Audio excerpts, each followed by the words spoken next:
Assalamualaikum warahmatullahi wabarakatuh. Alhamdulillah, alhamdulillahilladzi ja'alana minan nasihin wa afhamana min ulumil ulama'ir rasihin. Ashhadu an la ilaha illallah wa ashhadu anna Muhammadan abduhu wa rasuluh la nabiyya ba'dah. Allahumma salli ala sayyidina Muhammad wa ala ali Muhammad. Amma ba'd. Yang terhormat Bapak Dr. Haji Mustafa MAG selaku Ketua Sidang beserta Ibu Nur Asia MSI selaku Sekretaris Sidang.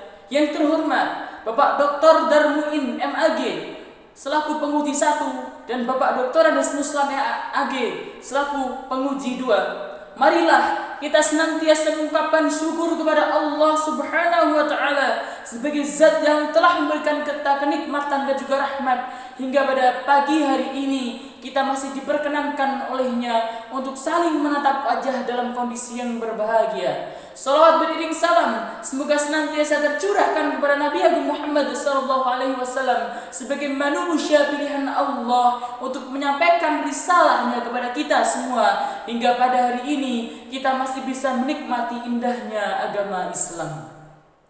Sebelum saya mulai presentasi tentang penelitian yang saya lakukan, saya ingin mengucapkan banyak terima kasih kepada Bunda Dr. Fihris MAG yang telah sebegitu sabar membimbing saya hingga dapat sampai pada puncak pelaksanaan sidang skripsi pada Senin 20 Desember 2020 ini.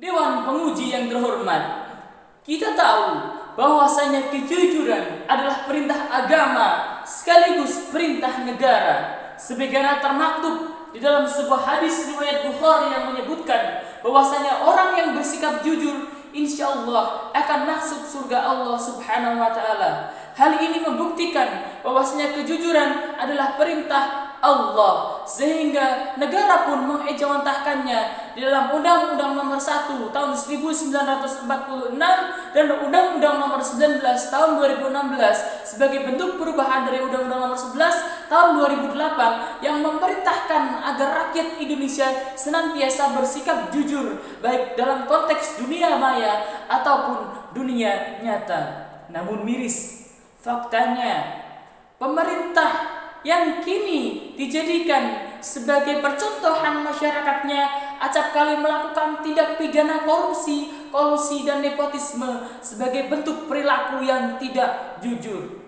Sebagai contoh, International Transparency misalnya merilis data bahwa pada tahun 1995 sampai dengan tahun 2005 Indonesia menempati diri sebagai negara terkorup kelima di dunia. Tak cukup demikian, PIRC juga menambahkan bahwasanya pada tahun 2005 Indonesia dari hasil risetnya adalah negara yang terkorup pertama di Asia. Lebih miris lagi, Barometer Korupsi Global juga menyebutkan bahwasanya partai politik Indonesia pada tahun 2008 adalah partai terkorup ke-1 se-Asia dengan rentang nilai 4,2 dalam skala 5,0. Nauzubillah min dzalik. Tentunya ini sangat miris, dan yang lebih parah lagi, Departemen Pendidikan Nasional beserta Kementerian Agama sebagai motor utama penggorok pendidikan karakter di Indonesia justru menjadi lembaga terkorup pertama di Indonesia. Nauzubillah min dzalik. Melihat hal ini, pemerintah pun kemudian tidak tinggal diam.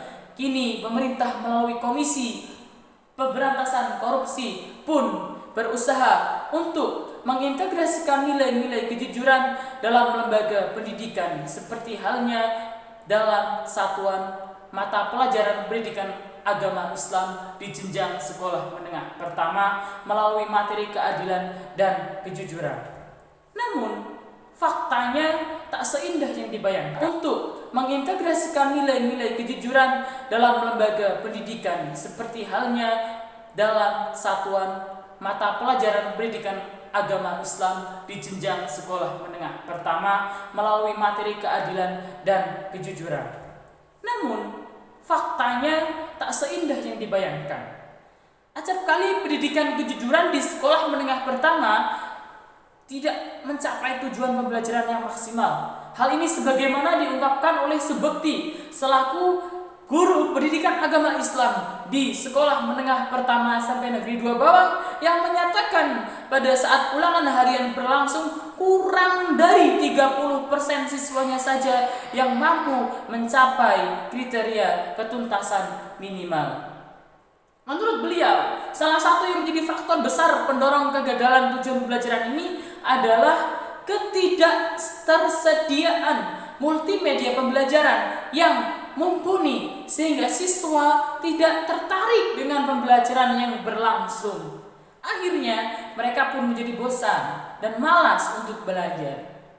Menyikapi permasalahan ini, penulis pun kemudian berupaya untuk merancang sebuah media pembelajaran yang diharapkan dapat menarik minat siswa untuk terus belajar kejujuran, sehingga tingkat korupsi di Indonesia di masa depan dapat teratasi. Ya, penulis kemudian memberi nama multimedia pembelajaran ini dengan sebutan multimedia pembelajaran yang terintegrasi augmented reality pada mata pelajaran pendidikan agama Islam. Setelah berhasil merancang media pembelajaran yang dibuat, penulis pun kemudian berinisiatif untuk mencari ataupun mengukur efektivitas penggunaan media tersebut di SMP Negeri 2 Bawang, sehingga penulis menyusun sebuah skripsi dengan pertanyaan penelitian bagaimana efektivitas penggunaan multimedia pembelajaran berbasis augmented reality di SMP Negeri 2 Bawang pada materi keadilan, kejujuran, dan istiqomah. Untuk mampu menjawab pertanyaan penelitian sebagaimana dimaksud, penulis pun kemudian berusaha melakukan kajian terhadap penelitian yang dianggap relevan. Di antaranya karya Eka Legia Franita dan juga Fitri Aprilia yang menulis ataupun meneliti skripsi tentang augmented reality.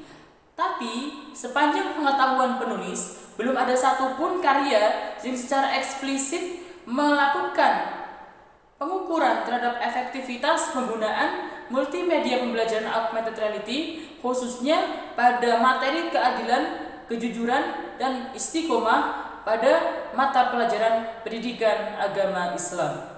Sehingga penulis menganggap bahwasanya penelitian yang kami lakukan menjadi hal yang sangat urgen karena memiliki perbedaan dibandingkan dengan penelitian-penelitian sebelumnya. Berdasarkan kajian penelitian sebelumnya, penulis memutuskan bahwasanya tujuan penelitian ini akan terpecahkan manakala kita menggunakan metode penelitian research and development dengan model pengembangan ADDIE, Analysis, Design, Develop, Implementation, and Evaluation. Adapun langkah-langkah yang kami lakukan berdasarkan model pengembangan ADDIE tersebut adalah sebagaimana berikut. Tahap yang pertama adalah fase analisis, di mana dalam tahap ini penulis melakukan observasi dan juga wawancara bersama guru mata pelajaran pendidikan agama Islam di SMP Negeri 2 Bawang dengan perolehan data sebagaimana berikut. Sumber belajar yang masih digunakan di SMP Negeri 2 Bawang, khususnya mata pelajaran pendidikan agama Islam, masih sangat terbatas, baik kualitas ataupun kuantitasnya. Yang kedua, sumber belajar yang ada di SMP Negeri 2 Bawang belum mampu menarik minat siswa, sehingga motivasi belajar siswa menjadi rendah. Sedangkan data yang ketiga disebutkan bahwasanya materi yang ada ataupun sumber belajar yang ada saat ini belum memiliki keluasan materi, sehingga siswa sangat membutuhkan media pembelajaran yang mampu menarik minat siswa untuk belajar dan juga memiliki keluasan materi. Sedangkan analisis yang kedua, yakni analisis tugas. Pada fase ini, penulis memperoleh data berupa kompetisi inti dan juga kompetisi dasar pada materi kejujuran, amanah, dan istiqomah. Sehingga analisis yang kami lakukan adalah mengamati secara mendalam terhadap KI, KD, dan juga tujuan pembelajaran yang berlaku di SMP Negeri 2 Bawang. Tentunya tetap mengacu pada kurikulum 2013. Baik, Tahap yang kedua pada model pengembangan ADDI ini adalah fase perancangan, di mana hal-hal yang dilakukan yang pertama adalah menyusun draft multimedia pembelajaran yang hendak diteliti, dan fase yang kedua ataupun tahap yang kedua yakni menyusun instrumen penilaian kelayakan bahan ajar yang telah dibuat. Oke, sedangkan hasil penyusunan draft bahan ajar pada tahap desain ini adalah sebagaimana berikut. Dimulai dari bagian sampul dan diakhiri pada tahap ataupun lembar evaluasi diri. Adapun lembar validasi terbagi dalam 3 bentuk. Yang pertama adalah validasi ahli materi, yang kedua adalah validasi ahli media, yang terakhir adalah validasi soal pretest dan posttest. Hal ini dilakukan untuk mengukur apakah media pembelajaran ini kemudian layak untuk diuji cobakan atau tidak. Sedangkan soal pretest dan posttest dibuat untuk mengukur efektivitas penggunaan produk yang dibuat. Tahap yang ketiga dalam model pengembangan ADDI yakni fase development ataupun pengembangan, di mana pada tahap ini penulis bekerjasama dengan ahli kependidikan UIN Wali Songo Semarang untuk menilai apakah produk yang kami buat ini layak untuk diuji cobakan di lapangan dengan hasil sebagaimana berikut. Menurut ahli materi, produk yang kami buat ini memiliki persentase validitas sebesar 89,15%, sehingga tergolong valid dan layak diuji cobakan di lapangan. Sedangkan menurut ahli media, produk yang kami buat ini memiliki tingkat validitas sebanyak 80,62% yang tergolong dalam kualitas valid, sehingga menurut ahli media ataupun ahli materi, produk yang kami buat ini layak diuji cobakan di lapangan. Sedangkan untuk mengukur tingkat efektivitas pada media yang kami buat, kami melakukan pretest dan posttest kepada 15 siswa SMP Negeri 2 Bawang yang diambil dari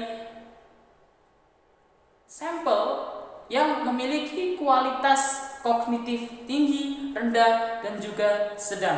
Adapun daftar nama-nama ini terlampir sebagaimana berikut. Perlu kita ketahui bahwasanya pretest adalah tes yang dilaksanakan sebelum sampel menggunakan produk yang kami susun. Sedangkan posttest adalah tes yang dilaksanakan kepada sampel setelah menggunakan produk yang kami susun. Adapun hasil penelitian yang kami dapatkan adalah sebagaimana berikut.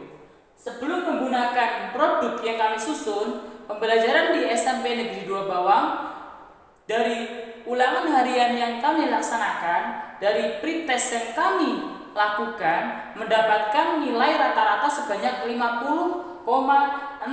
Sedangkan setelah menggunakan media yang kami susun, terdapat kenaikan secara drastis menjadi 88. Sehingga dapat dikatakan bahwasanya media pembelajaran yang kami susun ini memiliki pengaruh yang signifikan terhadap peningkatan kemampuan kognitif peserta didik untuk mampu memahami materi yang ada. Tak sampai di situ, peneliti juga melakukan analisis dari hasil pretest dan juga posttest yang didapat menggunakan rumus N-GAN dengan adanya peningkatan hasil belajar sebanyak 76,4%,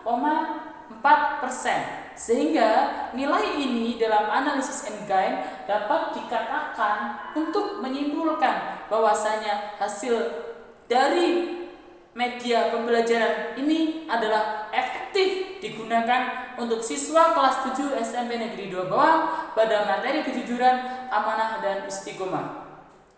Demikian presentasi yang dapat saya sampaikan. Mohon maaf manakala dalam kesempatan kali ini saya banyak melakukan kesalahan. Semoga Allah mengampuni kita semua dan menunjukkan kepada kita pada jalan kebaikan. Mohon maaf sekali lagi apabila ada kesalahan. Billahi fi sabilil haqq fastabiqul khairat. Wassalamualaikum warahmatullahi wabarakatuh.